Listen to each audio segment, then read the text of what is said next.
Moving on to First and Football. Kirk Cousins has been doing the media rounds for the first time since being a Falcon. He was asked by a reporter if he knew the Falcons were going to draft Penix, would he have signed with Atlanta? He doesn't deal with hypotheticals. He's got the goofy smile on. Are Cousins and the Falcons already off to a bad start? No, that's not even the right question. The question is, at any point would you have said no to $100 million guaranteed? If they brought Tom Brady out of retirement, signed Michael Penix Jr., got Russell Wilson, and made a trade for Patrick Mahomes, would you have gone to Atlanta? Yeah.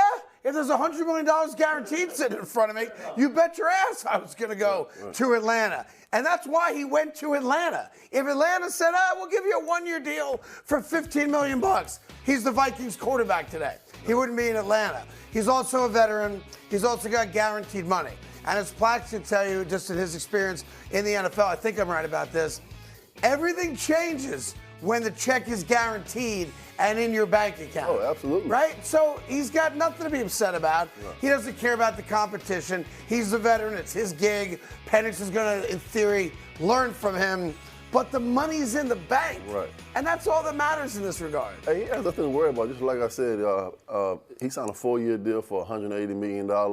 But I really believe that it's a 2-year deal because after his second year of being a quarterback, all his guaranteed money will have been paid. Correct. So the only option for Kirk Cousins moving forward is to go out and play well and win some football games for this team. And he said, he's not worried about the hypotheticals. He's more concerned about getting to a Super Bowl and winning the World Championship. But I don't think that Atlanta Falcons are that team in the NFC to compete for a World Championship. And look, there is precedent, obviously, in the NFL of teams having a veteran quarterback and still drafting a quarterback in the first round without having any plans for that quarterback to play in year one.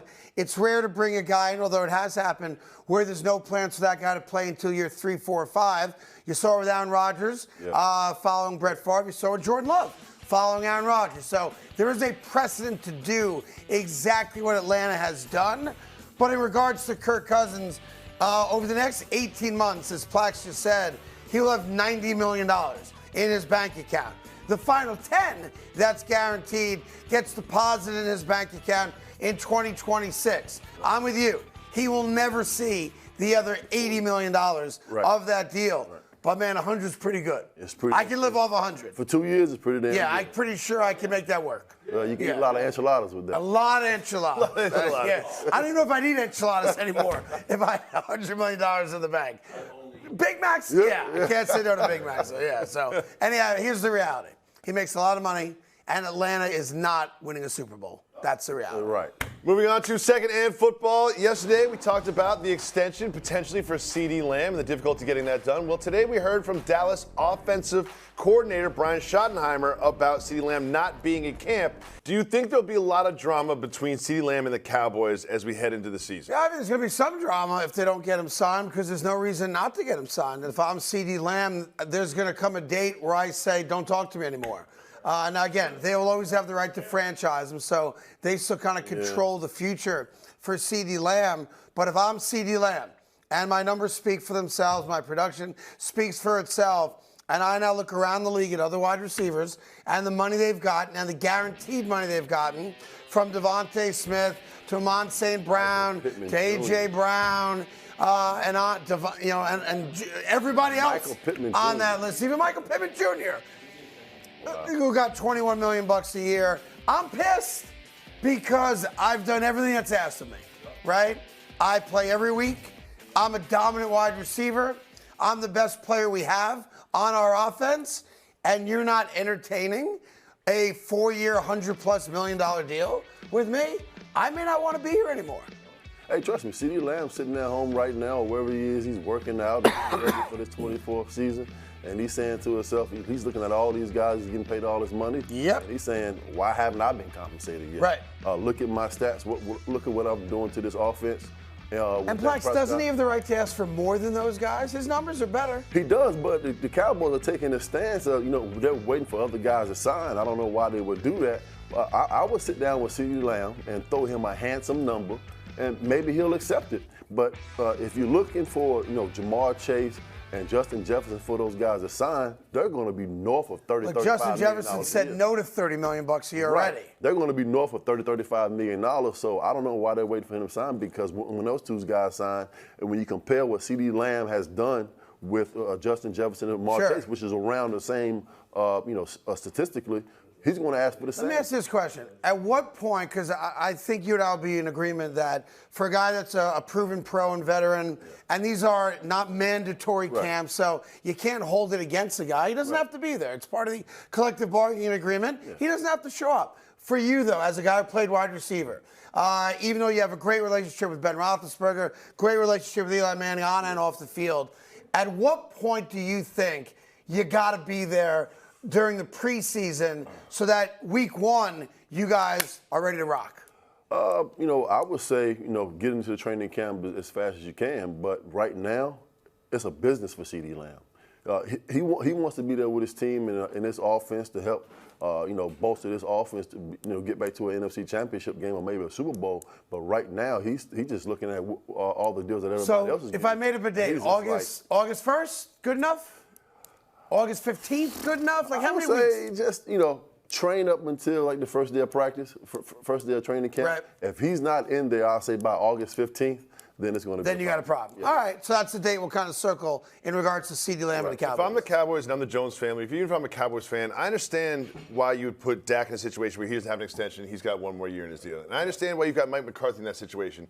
The Ceedee Lamb part of it I don't understand. The last half of the season, he was the most productive receiver in the entire NFL. And whether you keep Dak or McCarthy or not, Ceedee Lamb is someone you're going to want to have in your uniform. I don't know why they're treating him. And also, the Dallas Cowboys are saying to themselves, listen, we don't have to extend him and give him $30, $35, $40 million in a big deal.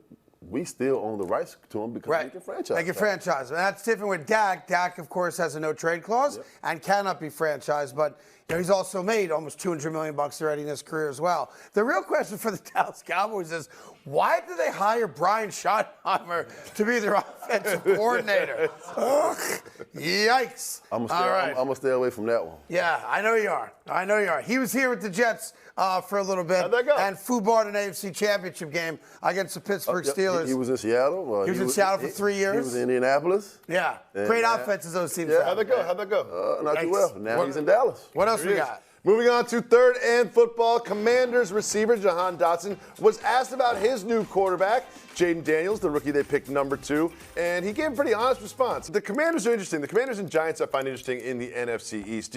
Could you see, what are the chances that Daniels is good enough to get this Commanders team to 500 or over? 0. It's not even on the table. No, I wouldn't go that far. 0. They're not going to be. They're going to be a lot better than people think. I'm telling you right now. If you have even a sliver of competency at the quarterback position, yes, they'll be better than they have been the last few years because they haven't had a quarterback. So if the kid can play, yeah, I'm with you. We're in lockstep on that. Right. He can play. But maybe he can. Everybody's talking about Caleb Williams, but the guy can play. Okay, maybe he can. Maybe he can. Caleb Williams has a better team around him than Daniels has in Washington in the moment.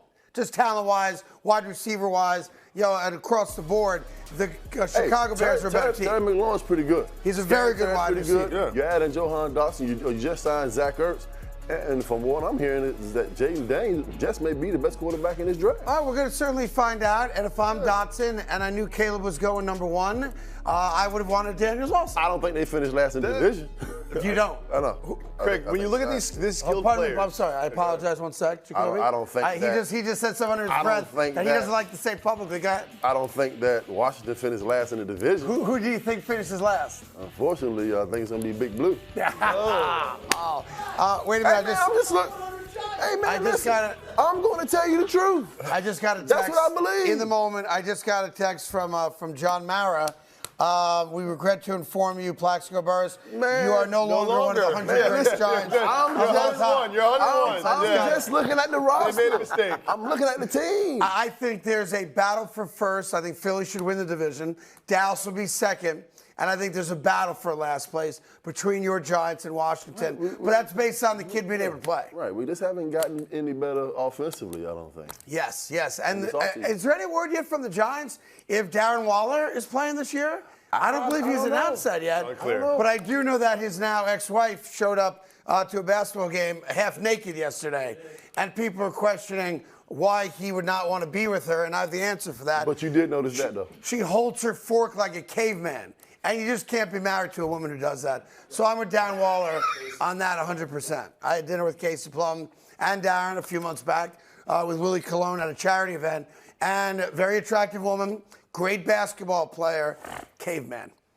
I don't care how good she looks naked. Jeez, Caveman. you are tough. Yeah, I am. Well, listen, when you're eating dinner, have some manners. Hey there, thank you so much for watching The Carton Show. You can subscribe right here to get all the latest bits and segments from the show. And by the way, while you're at it, we have a lot of great shows on FS1, so check them out too.